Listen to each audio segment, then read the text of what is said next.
ቆይ ምን አደረኩኝ? ለእኔ ባታዝን ሆዴ ውስጥ ያለው ልጅ አታዝን? ሆድሽ ውስጥ ልጅ አለ እንዴ? ምን? በደንብ አልሰማሁም። ምንድን ነው ያልከው? ሆድሽ ውስጥ ምን አለ ነው ያልከው? በደንብ ሰምተሽኛል። ሆድሽ ውስጥ ልጅ አለ ወይ? ልጅ አለ ወይ? አላው። ምን ነው ማርገዝን ትጠራጠራለህ? አርግዣለሁ ቢሮኞችን ነው ማመን ፈልገው? ለመሆኑ ማን ነው ዮዲት አላረገዘችም ብሎ ነገር? አለማርገዝሽ ብቻ አይደለም፣ ዓለምንም አንቺ እንዳሳገትሽ ሰምቻለሁ። ዓለምን አሳግቻታለሁ? በምን አቅሜ ነው ወደ ውስጥ ያለው ልጅ ጠይቀኝ። ዓለምን የሚል ቃል ካፌ አልወጣም። አልትራሳውንድ ትነሻለሽ፣ ልጄን ማየት እፈልጋለሁ። ይሄ ደግሞ የአባትነት መብቴ ነው አይደል? እንረዳው የነበረ የዳ ልጅ ነው። ለማንኛውም አልትራሳውንዱን ትነሻለሽ። ስለዚህ እቺን አተዘጋጅ። አልትራሳውንድ እንደማልነሳ የተስማማን መስሎኝ ነበር እኮ። ቆይ እኔ ነው ዶክተር ነው የምታምነው? ወይዘሮ ዮዲት እኔ ተናገርኩ። በቃ ትሄጃለሽ፣ አልትራሳውንድ ትነሻለሽ፣ እኔም ልጄን ማየት እፈልጋለሁ። አራት እንጥ ተነሽ። እሱ ሳይቀድም ቀዳማው ሞባይል ተቀበልና ለሚስት እኔ ደግሞ ላንተ ቆጥር ማጨረስ ብር ሰጣለሁ። ስንት ሰጣለሁ? ግን እንደ ባልደረባ አደራ። ግን እንደ ባልደረባ የማይጠራ ብር እንዳጠራ። እሱን ያህል ብር እንኳን እኔ መንግስት ራሱ አንዳንድ ሰነፍ ሚስቶች አሉ። ለሽንት እንኳን ከተቀመጡበት መነሳት የማይፈልጉ አንድ የቁጭ ባሉበት ቦታ ፖፖ አምጡልን ሊሉ ይችላሉ። ለነሱ ፖፖ አምጥተን ክፉ ከሆኑ ክፋታቸውን ችለን እንደኔ አይነት ተሳዳቢ አሰሪ ካለ ደግሞ በስድቧ ብዛት አጥንት እየተሰባበረ ፈጣሪው ሆይ ቻይ ልብ ስጠኝ። አምነዋለህ ብለህ ያልከው ሰው ጀርባህን ሊወጋ ይችላል። ምን እያሉት ነው? ምንም አላልኩትም። ውሃ ጠምቶኝ ስጠኝ እያልኩት ነበር አይደል ልጅ? እያሉኝ የነበረው ሞባይሉን ስረቅና ለኔ ስጠኝ፣ እኔ ደግሞ ለአንተ የምትፈልገውን ያህል ብር ልስጥ። እሱ መጥፎ ሰው ነው፣ አንተ ጥሩ ሰው ነው እያሉኝ ነበር። ረውሸቱን ነው እንዴ? ለምንድነው ልጅ የምትዋሸው? ወንዶሰ ለባለቤቱ ለዮዲት ቆፍጠን ያለ ጥያቄ መልስ አቀረበ። ልጄን ማየት እፈልጋለሁ፣ አልትራሳውንድ መነሳት አለብሽ። ዮዲትም ዶክተር የሚሆን ነው የምታምነው በማለት ትክርክሯን ቀጠለች። ወንዶሰንም አርግዤልሃለሁ የተባለ የውሸት እርግዝና ሲደገም ቢኖርም አሁን ላይ ግን ነቅቷል። ዮዲትም ግራ ተጋብታለች። እንዴት አታምነኝም እያለች ተጨንቃለች። ምን ማድረግ እንዳለባት እኔ አላምንሽም አላልኩም፣ ነገር ግን የአባትነት ግዴታዬ ነው፣ ልጄን ማየት አለብኝ። ወንዶሰንም በተደጋጋሚ ልጄን ማየት እፈልጋለሁ፣ ትሄጃለሽ፣ ግዴታ አልትራሳውንድ መነሳት አለብሽ ውሳኔ። ሰላም ጤና ይስጥልኝ ውድና የተከበራችሁ በመላው ዓለም ያላችሁ በእና የተወደዳችሁ እግዚአብሔር ይመስገን ደህና ነኝ። የእናት ክፍል ድራማ ክፍል 27 አብረን እናያለን። የባለፈው ክፍል የዮዲት እናትን ወይም ደግሞ ወይዘሮ ወርቄን ዓለም በእጅ የተጠቀሱትን ጥያቄዎች በማንበብ የወይዘሮ ወርቄን ጸባይ የሚገልጸው የቱ ነው? ክፉ፣ በጣም ክፉ፣ ውሃ፣ በጣም ክፉ፣ ደግሞ እጅግ በጣም ክፉ እያለች ነበር ዓለም ጥያቄውና መልስ እያቀረበችላቸው ቪዲዮ ያለቀው። ቀጣዩ ክፍል የዮዲት እናት የአጋቹን ጓደኛውን ምንድን ነው የምትፈልገው? የፈለግከው ልስጥህ፣ አንተ ፍታኝ ይላሉ። ከሆን ወርቅን ብር እሰጥሃለሁ፣ ብር እፈልጋለሁ፣ ነገር ግን አለቃዬ ያካፍለኛል፣ ያክል ታምነውለህ ቢከዳስ ይላሉ። የዮዲት እናት እኮ ገንዘብ ላይ ሲቆም ራሱን ይቀይራል። ስለዚህ እኛ ጋር 23 ሚሊዮን ብር ሲወስድ የሶፍ ቢጠፋስ ቢቀየርስ? የአጋቹ ጓደኛም በጭራሽ ትቶኝ አይሄድም፣ አያደርገውም፣ አይኬደኝም። አሁን በትነቃ ይሻልሃል፣ በኋላ ከርቶ እድሜ ልክን ከምትጸጸት ይሻላል ብዬ ነው። የሰው ልጅ ሳይዝን ደግሞ አልፈልግም ይላሉ ወይዘሮ ወርቄ። ልጅ ሳይዝን የማይፈልጉ ከሆነ እርስዎ ለምንድን ነው የልጅ ህይወትን ባልናት እንደዛ የሚያሰቃዩ? እሷ መበደል የጥፋት እንደሆነ ታውቆኛል። ይህም በስተመጨረሻ ወደ እስር ቤት ወረኛ የመሰለ ቤቴን ትቼ እዚች ጠባብ ክፍል ታፈንኩ። ብልጥ መሆን እኮ ከሰው ይማራል። ስለዚህ ብልጥ ሁን፣ አንተ ሳይቀርም ገደመው። ተራከራቸው ከቆየ በኋላ ልክ ነዎት ይላል። ልክ እንደሆንኩማ አውቃለሁ። እሺ ምን ላድርግ ይላል ልጁ። እንዳልሰማኝም እንዴ ሳይቀድምህ ቀደመው። ሞባይሉን ተቀበለውና ለእኔ ስጠኝ፣ እኔ ደግሞ ለአንተ ቆጥሬ የማትጨርሰው ብር እሰጥሃለሁ። 23 ሚሊዮን ብር ይላል ልጁ። አዎ እሱ ከሚበላው አንተ ብትበላው ይሻላል እያሉ ወይዘሮ ወርቄ ይቀልዱበታል። ልጁ ምስኪን ነገር ስለሆነ እንደሱ የዛኛውን ያክል አይጫነኝም የማለት ያክል ነው እሳቸው እየተሰማቸው ያለው። ሰው ትመስላለህ፣ እንደሱ የምትሳደብ የምትከራከር አትመስልም። ጥሩነት በምን አወቁ ይላል ልጁ። ይህ ነገር እኮ አይደል እንዴ፣ እንደሱ የምትሳደብ የምትከራከር አይደለም። አይነት መልካም አጋዥ ስላገኘው ፈጣሪን አመሰግናለሁ ይላሉ ወይዘሮ ወርቄ። ቶሎ ፍታኝ ይላሉ ወይዘሮ ወርቄ። እሺ እፈታዎታለሁ፣ በጣም ደስ ብሎኛል ስላወቅሁት ይላል ያጋቹ ጓደኛ። ደስ ብሎኛል፣ በቶሎ በል ፍታኝ ይላሉ ወይዘሮ ወርቄ። ወዲያውኑ ዋናው አጋች ይመጣል። ምን እያሉት ነው ይላል። ምንም አላልኩትም ልጄ፣ ውሃ ጠምቶኝ ውሃ ስጠኝ እያልኩት ነበር ይላሉ ወይዘሮ ወርቄ። ልጁ ምንም ሳይደብቅ እሳቸው እያሉኝ የነበረው ሞባይሉን ሰርቀህ ለእኔ ስጠኝና እኔ ደግሞ የምፈልገውን ያክል ገንዘብ ልስጠኝ እያሉኝ ነበር። በጣም ክፉ ሰው ነው፣ አንተ ደግሞ መልካም ሰው ነው እያሉኝ ነበር እያለ በግልጽ ለጓደኛው ይነግረው ነበር ከፊት ለፊታቸው። ወይዘሮ ወርቄም ኧረ ውሸቱን ነው ልጄ ብለው ወዲያው ሽምጥጥ አድርገው ካድ ያደርጋሉ። እኔ ለምን ብዬ እንደዚህ ላለ በፍጹም አላልኩትም አይደለ ብር ስጡኝና ልፍታዎት ያልከኝ እያሉ ፊት ለፊቱ ውሸታቸውን ይቀጥላሉ። ደግሞ እንዴት ጓደኛህን ትክደዋለህ? እንዴት የምስኪን ሰው አያሳዝንም? እንደ እያልኩት ነበረ ሰው ነው እንዴት ትክደዋለሁ እያልኩት ነበር። እንደዚህ ከሃዲ የሆኑ ሰዎች ሲገጥሙ በጣም ከባድ ነው ያለች ወይዘሮ ብርቄ ታቸው ነው ይላል ዋናው አጋች። ኧረ በጭራሽ እየዋሹ ነው፣ እኔ ምንም አላልኳቸው ይላል ያጋቹ ጓደኛ። ምስኪኑና ለጓደኛው ታማኝ የሆነው ልጅ ለነገሩ እውነቱን ነው ውሸቴን ነው አሉ። እናንተ ከምትጣሉ እኔ ውሸታም ብባል እመርጣለሁ።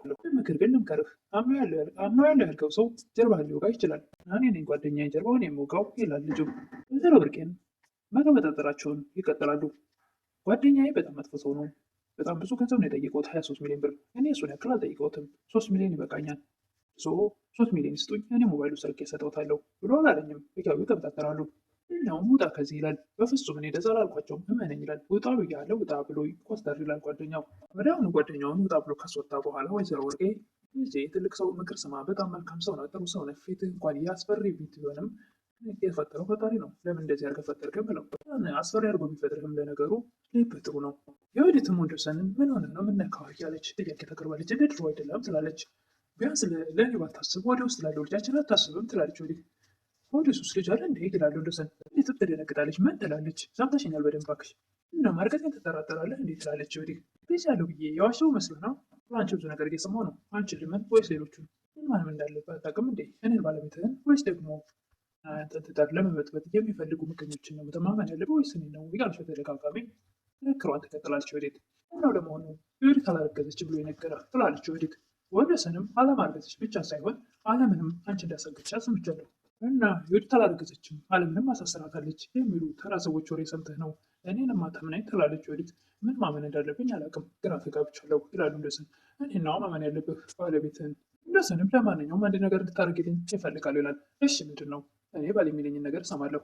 አንተ ሶስተኛ ወገን አያስፈልገኝም ትላለች ዮዲት። ሆነ ንገረኝ ትላለች ዮዲት። ሆስፒታል እንሂድና የእርግዝና ምርመራ ማድረግ አለብሽ። ምን ትላለች ዮዲት? ይህን ነው የምታምነው ወይስ ደግሞ አንድ ባዳ ዶክተር? ምርመራ ብቻ ሳይሆን በዛውን ቼክ ታደርጊያለሽ። ምርመራ እያልክ እኮ ነው። በምርመራና በቼክአፕ መካከል ያለው ልዩነት ብታውቅ ኖሮ ካፍ የሚወጣው ቃል ትጠነቀቅ ነበር። የራሷን ትነሻለሽ። ግዴታ ልጄን ማየት ትፈልጋለሁ። ይሄ ደግሞ የአባትነት መብቴም ግዴታይም ውዴታይም ነው። ሰው እንደሚያስፈልገው ወደ ውስጥ ልጅ እንዳለና ሌላ ለማወቅ አይደል? ስለዚህ ከኔ ይልቅ የነገሮቹን ሰዎች አምናል ማለት ነው። ዮዲትም በተደጋጋሚ ለምንድን ነው እኔን የማታምነኝ? በፍጹም መሄድ አያስፈልግም አይነት ነገር ትላለች። አመንከኝ ማለት ነው ማርገዝሽን ተጠራጥሬያለሁ ያልከኝ ነው። ከዚህ በፊት ምስኪኗን እናቱን በልጁ ምክንያት ወደ ውስጥ ላለው ልጃችን እያለ ወንድወሰን ስታሰቃያቸው ተበድለኛለች ብትለውም እንኳ እናቱን አንድ ቀን አምኗት አያውቅም ነበር ወንድወሰን። ነገር ግን ልጄ የምትወደኝ ከሆነ የዮዲትን እያንዳንዱን ነገር ተከታተላት፣ ያኔ በራስ መንገድ ትደርስበታለህ ብለውት ነበረ። ማነው እኔ ስገባ እሱ የወጣው ጠቆር ያለ ልጅ ኮፍያ ያደረገ ይላል። ቶሎ ደግሞ ጠቆር ያለ ልጅ እኛ ቤት መጥቶ ነበር እንዴት ትላለች ዮዲትም ከዚህ ቤት ሲወጣ ሳይሆን ከሌላ ቤት ሲወጣ አይተህ እንዳይሆን ትላለች። አይኔ አልታወረም እባክሽ፣ ሲወጣ በደንብ አይቼዋለሁ። ዳዊትን ያልከኝ ዳዊት ማን ነው ይላል ወንድወሰን። ዳዊት ማለት እኛ ቤት ነው ያደገው፣ ከወንድሜ ጋር ነው ያደገው። ቤተሰቦቹ ምስኪኖች ነበርና እኛ ቤት ትርፍራፊ እየበላ ነው ያደገው። እዚህ ቤት ለምን መጣ ይላል ወንድወሰን። ሊጠይቀኝ እኔ ታውቃለህ ሰው ይወደኛል። በጋችን ቀን ጠርቼው የሚለብሰው ልብስ አልነበረውም እና ይሁኝ መሄድ አልፈልግም ብሎ አሁን ግን ያለሁበትን አጠያይቆ አፈላልቆ ሊጠይቀኝ መጣ። ወንድወሰንም ለማንኛውም አሁን ተዘጋጅና ሄደን አልትራሳውንድ ትነሻለሽ ይላል። የተውኮ መስሎኝ ነበር እኮ ትላለች ዮዲት። ያለው ትሄጃለሽ ተነሽ ተዘጋጅ ይላል ወንድወሰን ቆፍጠን ያለ ጥያቄና መልስ ነው የዛሬው። ሌላ ጊዜው በቃሏት ልላ ልታልፈው ወይ ደግሞ ሊያልፋትም አልፈለገም። ምስኪኑ የዓለም ጋቹ ጓደኛ ዓለም ጋር ሄዶ ሴትዮዋ እኮ ሞባይሉን ሰርቀልን ስጠኝና አንተ ደግሞ የምትፈልገው ልስጥ ብላኝ ነበር። ከዛ ደግሞ እሱ ሲመጣ ሞባይሉን ልስጥሽና ገንዘብ ስጭኝ ልፍታሽ ብሏለኝ ብላ ነገረችው። እዚህ ናቸው እኮ ወንድሜ፣ በጣም አስቸጋሪ ሰዎች ናቸው። ነፋስ ራሱ የእነሱን ያክል አቅጣጫውን ይቀይራል ብለህ ነው። በዚህ ናቸው ስትላቸው በዚህ ናቸው፣ በቀኝ ስራት ስትላቸው በግራ፣ በግራ ስትላቸው በቀኝ። ምናቸውም የማይጨበጥ ሰዎች ናቸው። ምን የፈራሁት አለቃ ያማት እኔን የሆነ ነገር እንዳያደርገኝ ነው። ሊያሳምኑት የሚችሉበት ትልቅ ምክንያት አለ። ምላሳቸው እንኳን ያለቃህን ልብ ድንጋይ ያቀልጣል። በጣም ከባድ ሰዎች ናቸው አለች ዓለም። ምን ይሻለኛል ይላል ልጁ። ምግብ ብትበላበት አይሻልህም ትለዋለች። አይ አይሻለኝም ይቅርብኝ። ለአንተ እኮ ብትበላ ይሻላል፣ ለእኔ ግን ትበላብኛለህ። ያለው ምግብ ለእኔ የተዘጋጀው ብቻ ነው ያምልሽ ይላል ልጁ። ከዚህ አጋች ተጋች ድራማ መካከል የተረፈኝ ነገር ቢኖር የእናንተ የምታቀርቡልኝ ጣፋጭ ምግቦች ናቸው። ማነው ግን የሚሰራው ትላለች ዓለም። እኔ ነኝ የሚሰራው ይላል ልጁ። ልክ ነው አንተ እንደዚህ አይነት ምግብ የሚሰራው ትላለች ዓለም። አዎ ምን አይጣፍጥም እንዴ? በጣም ነው የሚጣፍጠው። ምንድን ነው ያጋች ረዳት የሆንከው? መሆን ትችል ነበር የምግብ ሙያ ተምረህ። ልክ ደግሞ የራስህ ምግብ ቤት ከፍተህ መስራት ትችላለህ። ይህን የመሰለ እጅ ይዘህ እንዴት ነው ማጅራት መቼ የሆንከው? ባለሙያ አይደለህ እንዴ? የምታስቢው ኑሮ በጣም ከባድ ነው እንጂ ቀላል አይደለም። ስለዚህ መስራት ያለብኝ ስራ ነው እየሰራ ያለሁት። ዛሬ ገደሉኝ ነገ እያልክ እየተሸማቀቅ ከምትኖር ይልቁን ፈጣሪ በሰጠህ ጥበብ ተጠቅመህ ህይወትህን አትቀይርም? የቤት ሰራተኛ ሳይሆን አማካሪ ነበር መሆን ያለብሽ ይላል ልጁ። ሰራተኛ መሆን አማካሪ መሆን እንደሆነ አታውቅም እንዴ? ባዱ ስራ ልጅ መያዝና ቤት ማስተካከል።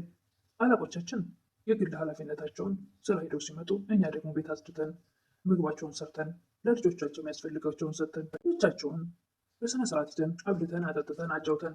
አማካሪ ማለት ምን ማለት ነው ትላለች አለ። አንድ አማካሪ የሚያማክርህ ችግርን ሰምቶ ነው። እኛ ደግሞ ችግራቸውን የሚፈልጉትን ሳይነግሩን ከአሰሪዎቻችን አንደበታቸው ምንም ሳይወጣ እኛ አስበን የሚበሉትን የሚጠጡትን አዘጋጅተን እናቀርብላቸዋለን። ልብሳቸውን በሰዓቱ እናጥባለን።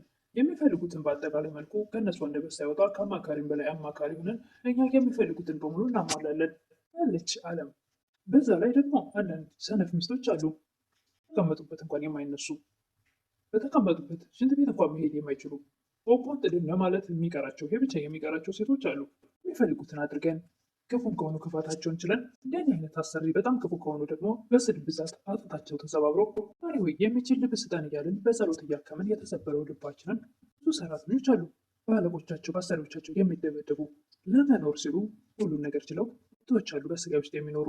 ከስንት አንድ ምናልባት ደግሞ ጥሩ አሰሪዎች ይኖራሉ። በማንኛውም እኛ ሰራተኞች ተምረን ዲግሪ ባይኖረንም ግን አማካሪ ሳይኮሎጂስቶች ነን ትላለች አለም። እያወሩ ያለ የህጋቹ ዋናው ጓደኛው ይመጣል። ሴትዮ ያለችው እውነት ነው ይላል። ውሸቷን ነው እባክህ፣ እኔ ምንም አላልኳትም ራሷ ነች። ከመጣት በፊት ሞባይሉን ስልክ ስጠኝ ብር ልስጥህ እያለችኝ የነበረችው ራሷ ናት። እናንተን ለማለያየት ያደረገችው ነገር ነው። ግን አትክደኝም አይደል? የለም እኔ በጭራሽ አልክድህም። የት እንዳነሳው አትርሳ። የርባይነት ሴራ ስራ ያለው ብትል መመለስ ወደማትችልበት ወዳገኘው ቦታ ነው መረጉር። ማነኝ አልክድህም ይላል ልጁ። ዋናው አጋችም እሺ አምናለሁ፣ ነገር ግን ለጊዜው ገንዘቡን እስካገኝ ከአጠገቤ ጥፋ። አሁኑ ልጁ ወይዘሮ ወርቄ ወዳሉበት ሄድና ቅድም ያለው ስምምነት እንዳለ ነው። የምን ስምምነት ትላለች ወይዘሮ ወርቄ። ሞባይሉን ከመጣ ብሩን ይሰጡኛል። አዎ ግን እንደ ባልደረባ ቁጥር የማይታወቅ ነገር አትጥራ። ምን ያክል ገንዘብ አይደለም። እኔ መንግስት ራሱ ጠቅላላ ኢትዮጵያ ብር ሊታገትበት መክፈል አይችልም። ለበላውን ሞባይሉን አምጣ ይላሉ ወይዘሮ ወርቄ። እቻዋለሁ ብሎ ልጁ ስልክ ያወጣል። ነገር ግን እሳቸው የሚናገሩትን ቃላት ሊቀርጽ ነበር ለጓደኛው ነው። 3 ሚሊዮን ብር ሰጠና እንደውም ተጨማሪ ብር እጨምርልሃለሁ በራሴ ፍቃድ ይላሉ። እንግዳ ውስጥ ደግሞ ግቢ ውስጥ ደግሞ የኔ ግቢ ጠባቂ ትሆናለህ። እኔ ስተኛ አንተ ቁጭ ብለህ አንተን የመሰለ ሌባ ትጠብቃለህ ይሉታል። እንዴ እና 3 ሚሊዮን ብር ካገኘሁ ለምን ብዬ ነው ጥበቃ የምሰራው? ወይዘሮ ወርቅም የኛውን ስታይ ከዛኛው ልጥፍ፣ የኛውን ስታይ ከዛኛው ልጥፍ እያለች ያኛው ሲመጣ አያ አይደለ እንኳን መጣኮሽ ሞባይሉን ካንተ ላይ ሰርቆ ለእኔ ሊሸጥልኝ ነበር። እስኪን ልጅም ወይዘሮ ወርቄ ሲናገሩት የነበረውን ሞባይሉን አውጥተው ይዤልዎት መጣሁ ያለውን ሞባይል ለእሱ ለማስተማት ነበርና አሁን ሳማንከኝ ላላምኛለሁ በቃ ብለው እንግዲህ የዛሬው በስተመጨረሻም እባካችሁ እዚህ ወንበር ላይ እጅ ላይ ታስሮ ማደር አልችልም አስወጡኝ እያሉ ነበር ወይዘሮ ብርቄ። ለዛሬ የቀረብኩት የእናት ግፍ ድራማ ይህን ይመስል ነበር።